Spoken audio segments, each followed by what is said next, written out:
சாந்தி.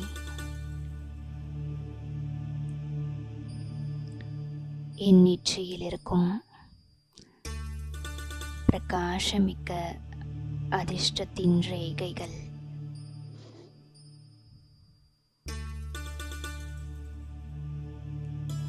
எனது அழிவற்ற விதியினையும் அழிவற்ற வெற்றியினையும் எனக்கு நினைவுபடுத்திக் கொண்டிருக்கின்றன.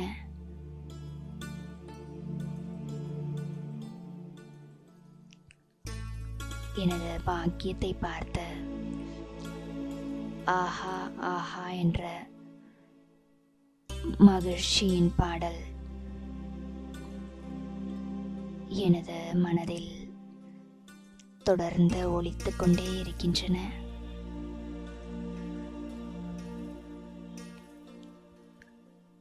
ஆஹா பாபா, ஆஹா அதிர்ஷ்டம், ஆஹா எனது இனிமையான பரிவாரம், ஆஹா இந்த சிரேஷ்ட சங்கமயுக ரமணிகரமான சமயம். நான் செய்யும் ஒவ்வொரு சேவையும் ஆஹா ஆஹா ஆஹாதான்.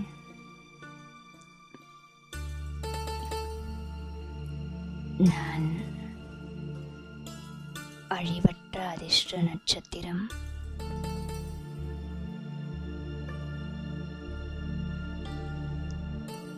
இந்த அதிர்ஷ்ட நட்சத்திரத்திற்கு முன்னால்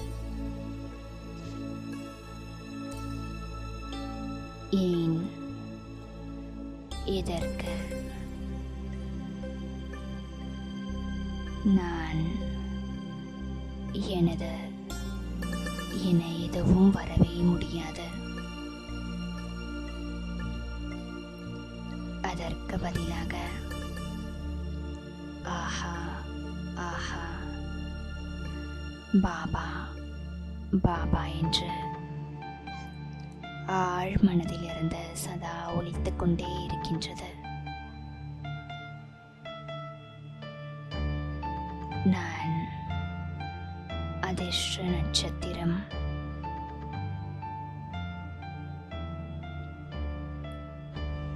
எனது நெற்றியின் அதிர்ஷ்ட ரேகை அழிவற்றதாக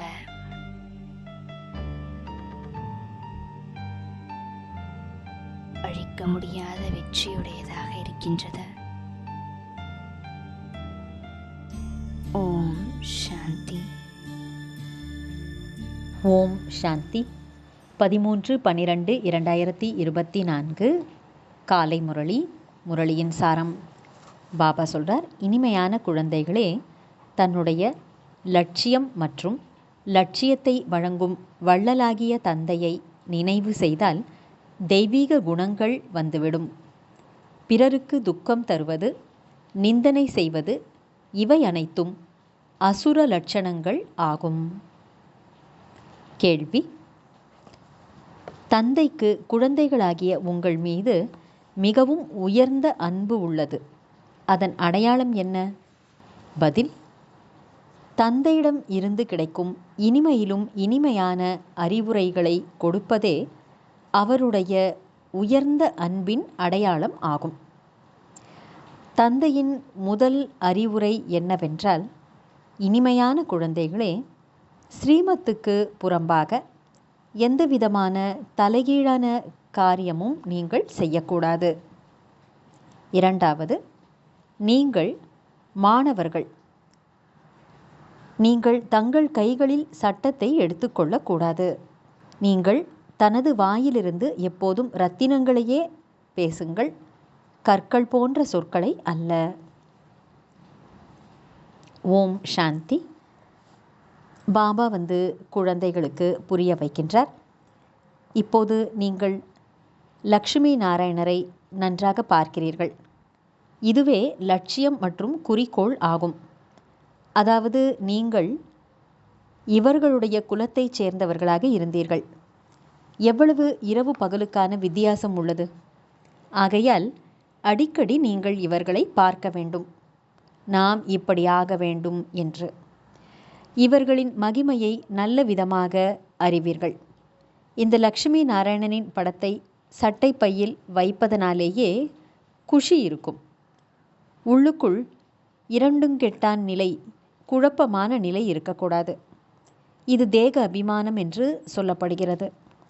ஆத்ம அபிமானியாகி இந்த லக்ஷ்மி நாராயணனை பார்த்தீர்கள் என்றால் நாமும் இவ்வாறு ஆகி கொண்டிருக்கிறோம் என்று நீங்கள் புரிந்து கொள்வீர்கள். ஆக கண்டிப்பாக இவர்களை பார்க்க வேண்டும். நீங்கள் இப்படி ஆக வேண்டும் என்று தந்தை புரிய வைக்கின்றார். மத்யாஜி பவ என்று சொல்லப்படுகிறது. இவர்களை பாருங்கள், நினைவு செய்யுங்கள். உதாரணம் சொல்கிறார்கள் அல்லவா? ஒருவர் தன்னை எருமை என்று நினைத்தாராம்.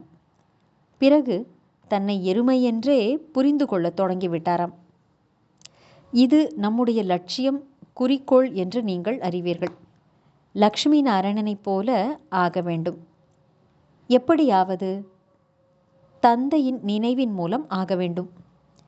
ஒவ்வொருவரும் தன்னிடம் கேட்டுக்கொள்ள வேண்டும், நாம் இவர்களை பார்த்து தந்தையை நினைவு செய்து கொண்டிருக்கிறோமா?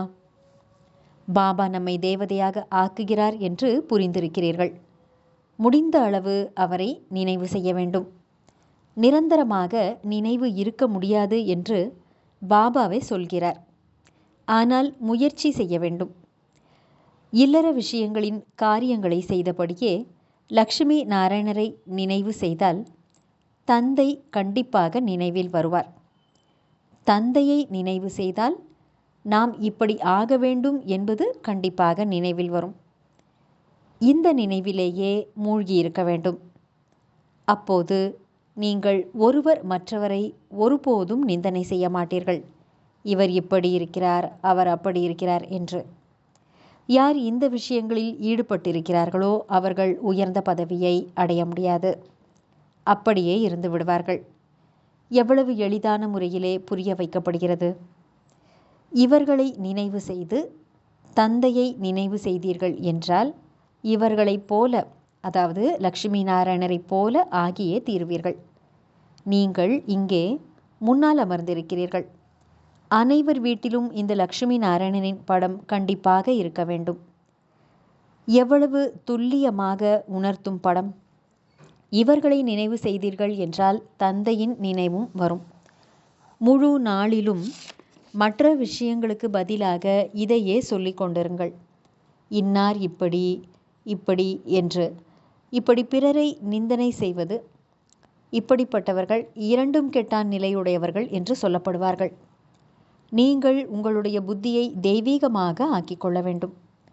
பிறருக்கு துக்கம் கொடுப்பது, நிந்தனை செய்வது, சஞ்சலப்படுத்துவது, இந்த சுபாவம் எல்லாம் இருக்கக்கூடாது. அரை கல்பகாலம் இப்படித்தான் நீங்கள் இருந்தீர்கள். இப்போது குழந்தைகளாகிய உங்களுக்கு எவ்வளவு இனிமையான அறிவுரை கிடைக்கிறது! இதைவிட உயர்ந்த அன்பு வேறெதுவுமே கிடையாது.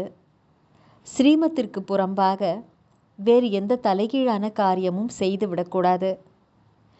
டிரான்ஸில், அதாவது ஆழ்ந்த தியானத்தில் செல்வது பற்றியும் தந்தை வழி கூறுகின்றார். போக், பாபாவுக்கு போக் அல்லது பிரசாதம் மட்டும் அர்ப்பணம் செய்துவிட்டு நீங்கள் வந்துவிடுங்கள். வைகுண்டத்துக்கு செல்லுங்கள், நடனமாடுங்கள் என்று தந்தை சொல்வதில்லை. வேறு இடங்களுக்கு சென்றால் மாயையின் பிரவேசமாகிவிடும் என்று புரிந்து கொள்ளுங்கள். மாயையின் முதல் காரியம் உங்களை தூய்மையற்றவராக ஆக்குவதாகும். சட்டத்திற்கு புறம்பான நடத்தையால் மிகவும் நஷ்டம் ஏற்படுகிறது. தன்னைத்தான் பாதுகாத்து கொள்ளாவிட்டால் பிறகு கடுமையான தண்டனைகள் அடைய வேண்டியிருக்கும். தந்தையின் கூடவே தர்மராஜரும் இருக்கின்றார். அவரிடம் எல்லைக்கப்பாற்பட்ட கணக்கு வழக்கு உள்ளது. நல்லது. தாரணைக்கான முக்கியமான சாரம்: 1. சட்டத்திற்கு புறம்பான, ஸ்ரீமத்திற்கு விரோதமான எந்த ஒரு நடத்தையும் நடக்கக்கூடாது. தன்னைத்தானே சீர்திருத்திக் கொள்ள வேண்டும்.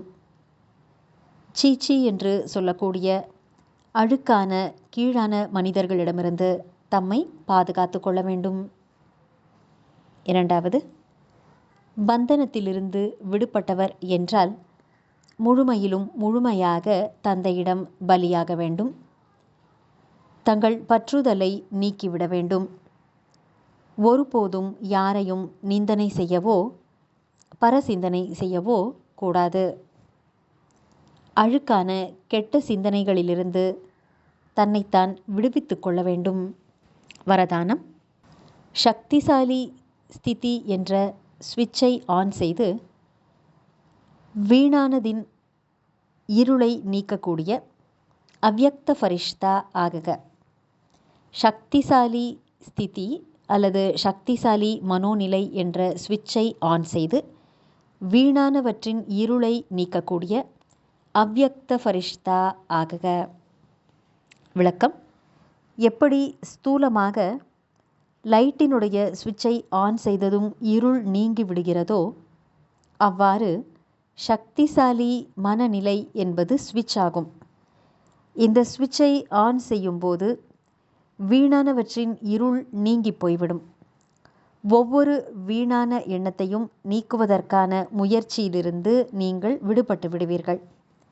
உங்கள் ஸ்திதி சக்திசாலியாக ஆகின்ற போது மகாதானிகளாக வரதானிகளாக ஆகிவிடுவீர்கள்.